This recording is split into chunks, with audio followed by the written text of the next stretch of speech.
சுமார் 25 ஆண்டுகளுக்கு மேலாக மிஷனரி பைலட்டாக இருந்தவர் பெர்னி மே என்பவர். அவர் புதிய விமான ஓட்டிகளுக்கு சொல்லித்தரும் பாடங்களிலேயே மிகவும் கஷ்டமான ஒரு பாடத்தை பற்றி சொன்னார்.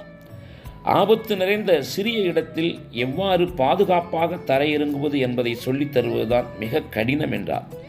ஏனெனில் அவ்வாறு ஆபத்து நிறைந்த மிகவும் அவசரமான ஒரு சூழ்நிலை வரும்போது விமான ஓட்டிகள் பொதுவாக தாங்கள் தரையிறங்க வேண்டிய பாதுகாப்பான இடத்தை பார்ப்பதற்கு பதில் ஆபத்து நிறைந்த பகுதிகளையே பார்ப்பது இயல்பு. ஆனால் ஆபத்து நிறைந்த பகுதிகளில் தன் கண்களை பதிக்கும் விமான ஓட்டிகள் எங்கே தரையிறங்கக்கூடாதோ அங்கே தரையிறங்கி சீக்கிரத்தில் மிகப்பெரிய உயிர் சேதத்தை ஏற்படுத்தி விடுவார்கள் என்று பெர்னி மே தன் அனுபவத்திலிருந்து கூறினார். இவ்வுலகில் நாம் தவிர்க்க வேண்டிய பாவங்களையே பார்த்து கொண்டிருந்தால் அல்லது அதை பற்றியே யோசித்து கொண்டிருந்தால் நிச்சயம் நாம் அந்த பாவத்தில் சீக்கிரமாக விழுந்து விடுவோம். எனவே பாவங்களை குறித்து சிந்திக்காமல் தேவனுக்காக நாம் என்ன செய்ய வேண்டும், என்ன செய்ய முடியும் என்று அதையே யோசிக்க வேண்டும். அப்பொழுது நம் சிந்தனை பாவ இச்சைகளுக்கு நேராக திரும்பாது.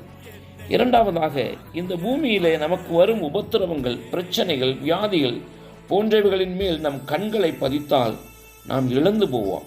எனவே நம் கண்களை இவைகளிலிருந்து திருப்பி நமக்கு மிகப்பெரிய வெற்றியை தரும் இயேசு கிறிஸ்துவையும் அவர் நமக்கு வைத்திருக்கும் ஆசீர்வாதமான வாழ்க்கையையும் பார்க்க பழகிக்கொள்ள வேண்டும்.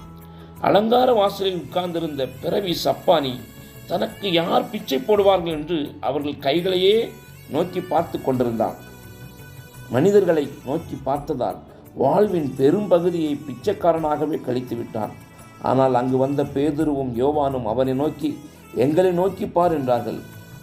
அப்பொழுதும் ஏதாவது பிச்சை கிடைக்கும் என்று நினைத்துதான் அவர்களை நோக்கி பார்த்தான்.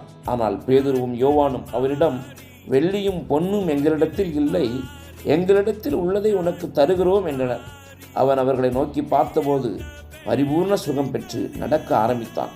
இயேசுவின் நாமத்தினால் அற்புத சுகம் பெற்றுக்கொண்டான்.